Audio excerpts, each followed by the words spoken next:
Hi, how are you? I'm fine, thank you. How are you? Good, thank you. Thank you for accepting to have this chat with us. I really No appreciate worries, it. thanks for having me. I wanted to first introduce like where I'm coming from and what we do here. So Khana House, or like Khane Andi Shivarzan, is the home of think tanks in Iran, and Mhm. we foster think tank activity, and we also try to kind of uh, just give anything that any think tank wants, so they can do their job better. Yeah, And we think that's really important because we need to be going forward in the academic and the think tank world as well. This series that I'm doing is called Khana Dialogues, and we're trying to have dialogues with people on an international level. Because we okay. think it shouldn't just be limited to Iran, and whatever we're talking about, we should be seeing what's happening in the world and have a conversation with the world as well. We chose to talk to you because we saw your act of resistance in your graduation, and we thought that's really important, especially as a university student. I think in the UK, we wanted to see your experience. I personally also studied in the UK. I went to King's College, but at that time, Okay. yeah, no one really did anything like this. It wasn't like how it is now. So yeah, please introduce yourself, and I'll ask a few questions from you. Okay. So my name is Ali Nasrullah. I'm based in the UK. Just graduated from the University of Leeds, where I held the Palestinian flag in protest of the genocide at my graduation and in protest of my university's complicity in that genocide. What do you study there? Sorry. I studied East Asian studies, When so did you that involves graduate? East Asian. Sorry. Sorry, when did you graduate? Graduated in July 2025. Mm. Where are you from originally? Originally, my ethnic background is Pakistani, but born raised here in the UK. Okay, perfect. So I want to just ask about the moment that at your graduation that you chose to express the solidarity. How did you do this? What motivated you? Did you have a plan before that? And I think like historically, like the date that you graduated, was there something specific happening as well, like um, in Gaza, or like was it just the same continuation of the war, or was it something that recent that just happened? I mean, when you see the oppression that's happening in Palestine, it's not the recent genocide, it's not something new. It's only an intensification of a genocide that's been carried out since 1918 after the Balfour Declaration and then in 1948 after the Nakba. So, regardless of whether this intensification of genocide was happening or not, since the day I enrolled at university, I had this intention to raise the Palestinian flag at my graduation. So I enrolled in 2022, and since then, I've had that intention to do so. Because at a time of genocide, especially, how can you justify celebrating your graduation, your university graduation, when there's no universities left in Gaza and there's massacres upon massacres happening, live stream genocide? So for me to celebrate it, I felt as if it was a moral duty, and it wasn't something that should have been just limited to me as a person doing it. Every single student across the UK should be raising the Palestinian flag at their graduations to show resistance to Zionism and to show that we will not stand, we will not be silent whilst there's a genocide that's ongoing. Inshallah, we will see that happen. So when you did that, what was the reaction of like your peers or your family or professors? Did anyone say anything specific? I mean, everyone, if you look at the video as well, everyone erupted in applaud, where obviously people would applaud anyway, regardless of the flag or not. But when you see in my video, it was louder and much more prevalent, the applaud and the woos and stuff. So yeah, people were grateful. If you see the video as well, you see an academic, a lecturer at the back of the stage where he's got a keffiyeh, he's wearing a keffiyeh inside of his robe, and he's waving it as I pull out the Palestinian flag and bring it there. And afterwards, a lot of people had approached me saying this is something that needed to be done, and this is something that I wish people said. I wish I had the guts to be able to do what you did. Did you face any backlash, or did that not happen? Not really. I don't think I'm gonna face backlash immediately, but in the long run, in terms of future careers, employment, that will be where I face the repercussions, or that sacrifice, where I might not be able to get into positions or work where I would have been able to, had I not raised the Palestinian flag at the graduation. But this is a sacrifice that we all have to pay, and at a time of genocide, we have to do everything possible to stop that genocide. And these little acts of resistance, as it were, they are part of a wider movement for Palestine in terms of putting pressure on the government and putting pressure on the Zionist lobby. Yes, exactly. I wanted to ask after this that, like, why do you think doing this in the university setting was important, and why do you think the university is an important place for talking about the genocide and for acting on it? Why do you think university students are especially the more important group to be doing this? I mean, we can look at what Ayatollah Khamenei said in his letter to students in the West, where he said that the students in Western universities who have been participating in protests and have made these encampments happen across the US and in the UK, they have formed a new branch of the resistance front. And this is something that shows that the axis of resistance is not limited to Iran or Yemen or Lebanon. It's a wider concept. It's a wider concept of resisting colonialism, resisting Western hegemony and Western supremacy and Zionism. So the axis of resistance, it's yes, it is in Iran, yes, it is in Yemen, but it is also present in Western campuses where they have student activism, or anywhere that there's protest for Palestine. That is also part of the axis of resistance. Yes, thank you. Before October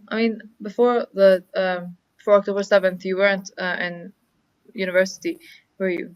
You weren't, I think.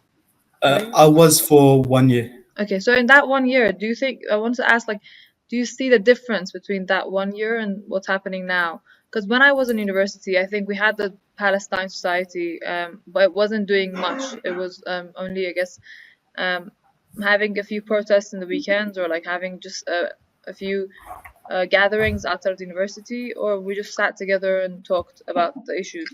But there was nothing much of activism happening in our university. How did you feel the difference was between the first year and the after October 7th, and especially the Western Western students' views? Were there more joining, or was it the same? Yes, there was a very huge difference in terms of public awareness of what was happening in Palestine before and after October 7th. In my first year, for example, you had people willing to, the Islamic Society was willing to collaborate with the JSOC, which in itself would not have been a problem had the JSOC not been a Zionist society run by a Zionist. And you can see David Miller's research on where and how they're backed, how JSOCs are backed, and they're linked to UJS and then the Israeli government as well. But you had that where an Islamic society was willing to use interfaith as an excuse to normalize relations with Zionism and Zionist organization, and that was unacceptable. And I was on committee at the time, and I managed to stop it from happening. And afterwards, after October 7th, you see that it completely changed. Collaboration with Zionism or Zionist organization in its entirety was not, there was not even a question about it. Everyone knew that no, we will not have this collaboration until you denounce Zionism and until you condemn Zionism and until you condemn the genocide of Palestinians in Gaza. In terms of how the Palestine Society in Leeds was like before then, before October 7th, in my first year, it was just, for example, you'd have a screening or a protest with limited attendees, like handful, 10 attendees, or chai and chill events. But after October 7th and after the genocide in Gaza, you see a complete change where you have mass movements, not just in Leeds, but across the country and across the Western countries, where you see encampments all across the US and about 30 odd encampments in the UK across different universities. So it completely changed. Yes, I guess that's what's happening, because even when you pass by universities in the UK now, on random days, you see these protests happening, and it's not really limited anymore. What about people like, I guess, like British people, or actually people that were Jewish that were in the society? Did you see a turn in those as well, or was it mainly just more limited in the way, again, the group of people that were protesting? Was it more limited, or did you see more Westerners join you as well? Yeah, in fact, you saw more non-Muslims and more Westerners and more white British people attend protests than Muslims. In fact, you'd see that Muslims in general, even British Muslims, were too scared to come at the forefront of protest, of student activism, and instead you had white lefty liberals who were leading the Palestine movement, whereas it should have been the responsibility of Muslims and Islamic societies and Ahlul Bayt societies who should have been at the forefront. In terms of Jewish solidarity and Jewish anti-Zionism, yes, you see that a lot of, after October 7th, there's been a shift in public opinion and a larger anti-Zionist Jewish movement, a Jewish anti-Zionist movement. And for example, using the University of Leeds as an example, you had a chaplain, a Zionist chaplain, who went to serve in the IDF as a reserve soldier. And this news was leaked from the Jewish Society group chat, Jewish Society being a Zionist society. And afterwards, the person who leaked the information was kicked out of the group. And that just shows that, no, it wasn't a Jewish society, it's a Zionist society, because the person who leaked the news, who was kicked out, was a Jewish student. So Jewish anti-Zionism has increased, and Jewish presence in protests has increased. You see rabbis come every single national demo at protests and denouncing Zionism and saying that they are anti-Zionist and making themselves visible. I wanted to ask that, because I've seen that you also participate in the I guess city protests, like the protests that are happening outside of university. Can you explain the difference that you see personally in the student protests and the general protests? And when you do that, can you please also tell me if you think the impact is different in each one, and which one do you think is more impactful at this time? All protests, they're part of a larger mass movement for Palestine. So it isn't that one is more important than the other. All of them have their place. The national rallies, where you have tens of thousands, if not hundreds of thousands of people come, that is a massive show of solidarity. and it shows that there are hundreds of thousands of people that are against Zionism and against the genocide happening in Gaza. In terms of student activism on campus, that is more targeted at university complicity in genocide, where a lot of universities are invested in BAE systems or Elbit systems, which provide weapons to the Zionist entity to carry out its genocide in Gaza, or in terms of, again, University of Leeds, where you had the Zionist chaplain who served in the IDF. There was a movement to get him removed, and and so you see that the difference between national demos and student activism, it's about having the national demo serves a purpose of showing mass solidarity, whereas student activism is about targeted campaigns at defunding and making sure that the university and holding the universities to account for their complicity in the genocide. So a lot of people in the UK have been holding their universities to account for their complicity with the genocide.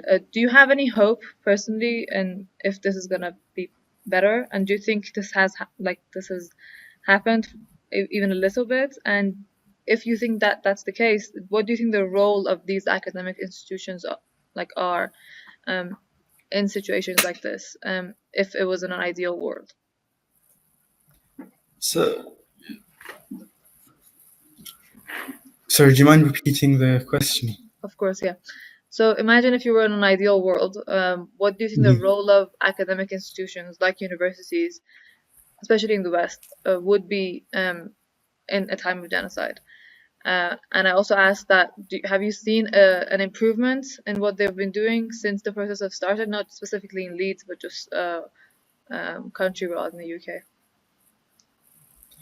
You see that obviously in an ideal scenario, which is something we should all be striving for, is that the universities are not complicit in the genocide, and in fact they should publish statements condemning the genocide and condemning racist ideologies such as Zionism, such as and the Zionist entity in its entirety, because this is something that is the moral thing to do.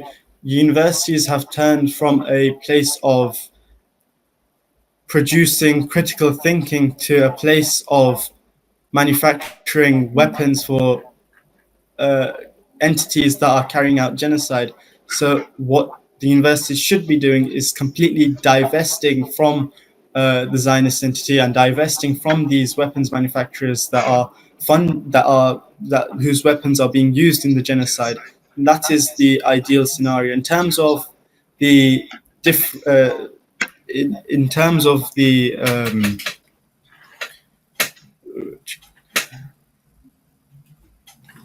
sorry. What was the first part of the question? The second part of the question? Oh, what are the improvements that you think have been happening, if any?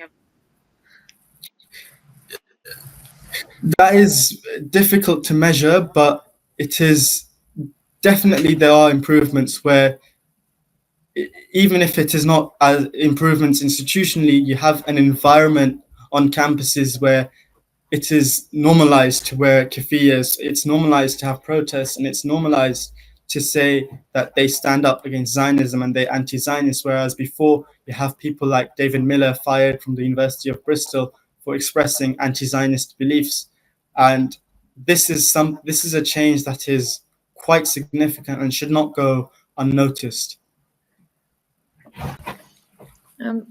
Thank you so much. So beyond protests and activism that we see usually, can we also, do you think we could do any academic works on the issue of genocide at university that would be very helpful, or that would be critical? Do you think that there is it's critical to do that as well, or do you think the protests are good for now? No, all things are part of the mass movement for Palestine. So protests have its place, campaigns has its place, but also academic work has its place.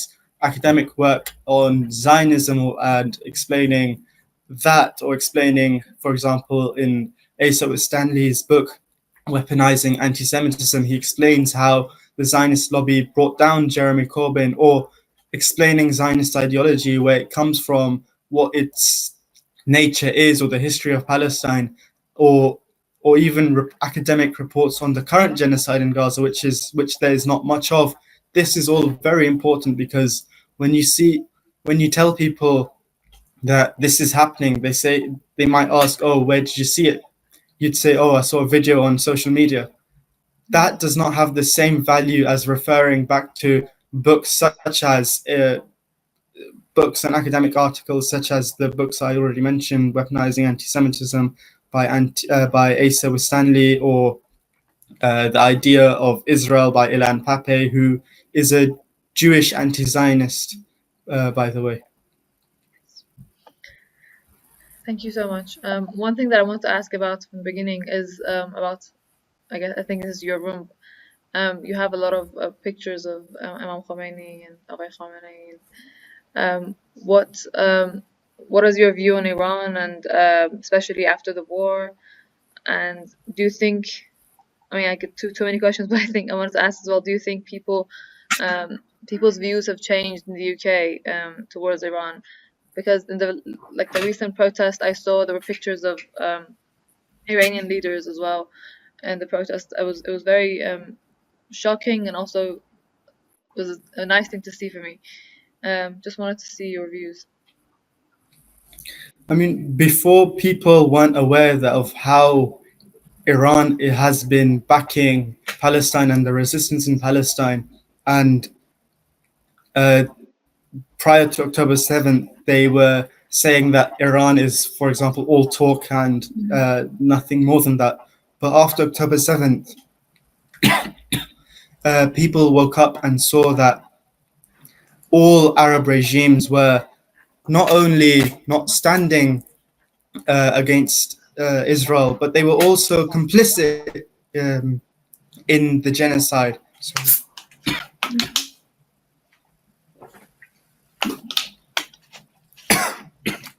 Sorry. You see that before October 7th, people did not realize how much the value of Iran in the Palestine movement. And after October 7th, people woke up to that reality, where they saw Arab regimes not only not standing against the Zionist entity, but also directly helping the Zionist entity by allowing aid imports to go in from Saudi Arabia and into Jordan and into Israel because of Yemen's naval blockade. So the scene has completely shifted in the UK. Imam Khomeini, and especially Agha Khamenei, they're now seen as leaders who were in fact right when Imam Khomeini 40, 50 years ago called America the Great Satan. People are now waking up to that reality that yes, indeed, America is the Great Satan, and Western regimes are part of that satanic have that satanic ideology. When you see America, for example, their country was built on top of the blood of millions of Native Americans and using the blood of millions of African Americans who were imported slaves from from Africa, and the oppression they suffered. So the opinions have shifted, where people now see Iran as a force of liberation, as an anti-imperialist, anti-colonialist country.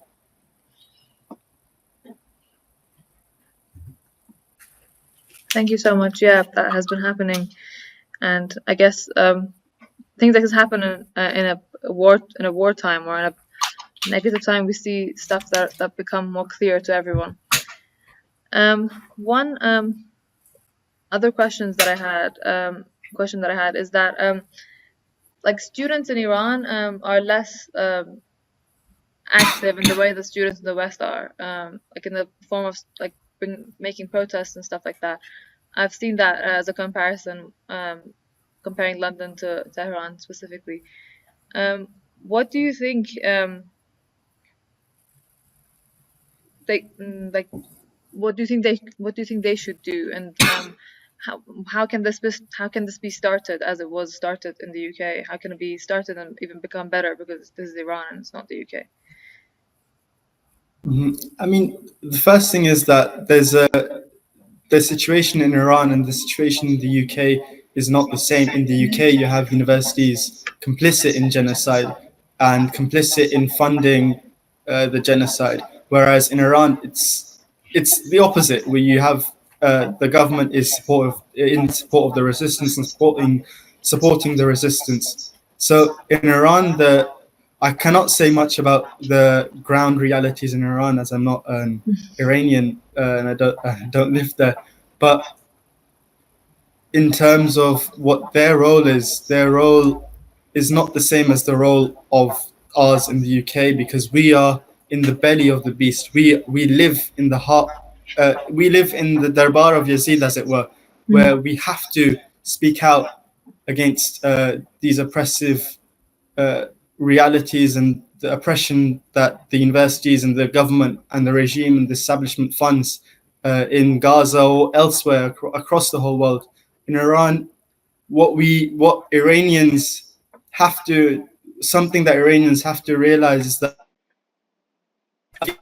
I've sensed that sometimes some Iranians, they look up to the West as an ideal model of society and governance, but the reality is that it's all a facade.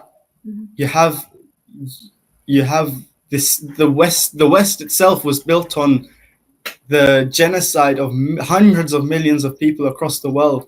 This is hundreds of millions of people across the world, and even in Palestine, in India, in China, in South America, there's not a single piece of land that they have not tried to or taken over in the colonial era. And now we live in we live in an era of coloniality where the same level of direct control does not exist, but in terms of structural or systemic control, systemic complicity does exist. And for example, if the UN was to try any American soldier at the UN in The Hague, America, they have a law which says that they will invade The Hague to stop that from happening. And in terms of society itself, this society is not something to look up to. You have hundreds of people that are homeless. You can see people using drugs and homelessness all across London. In the poshest parts of London, you see people sleeping on the streets because they have no houses. Or in terms of Palestine, you see people arrested for Palestine. I myself was also arrested at a protest where I simply had a banner which had the Israeli flag crossed out. So this level of repression and suppression isn't an ideal society, isn't a society to look up to. Sure, there might be problems in Iranian society, but to look at the West as an ideal society is completely false, and it's a facade. It's delusional. Yes, unfortunately, some people have to see it to believe it. Yeah. But hopefully, I guess with what's happening now, there's gonna be more clarity for everyone. One last question is just what you think is just your personal opinion. What do you think will happen in the next few years, especially in the Middle East, and especially, I guess, in the what's going to be the reaction to the Middle East in the West, in your view?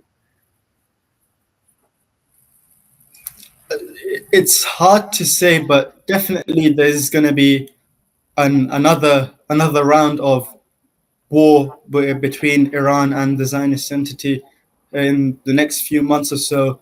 And so that is something that is going to happen. There's no doubt about that. And people have to be prepared for it. But in general, you see that there's a move away from the West and a move away from these colonial powers and colonial structures such as the UN, where countries are uniting as Western colonialist countries, such as Venezuela, Yemen, Iran, or to some extent China and Russia. And you see this move away from Western institutions towards a move from unipolarity with Western domination to a world of multipolarity, where all countries have their say in the world, where you don't have supremacist countries which are untouched in the face when they commit genocide, such as the American invasion of Iraq or other crimes that they've committed, or the crimes of the British regime, the British establishment, or Western institutions, and especially the Zionist entity.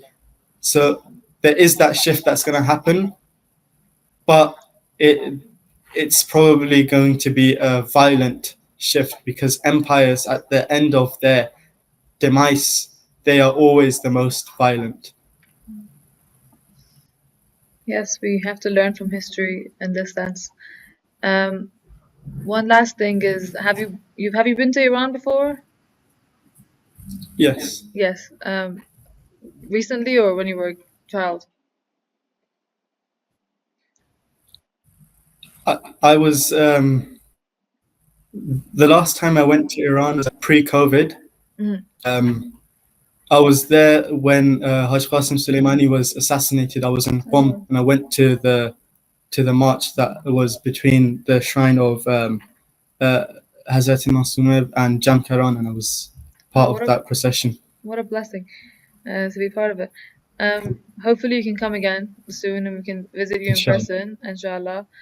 And hopefully you keep going with the protests, and we see everything turn for better, but slowly but surely. Thank you so much for agreeing to come to this interview. Inshallah. And yes, best of luck and hope to see you soon.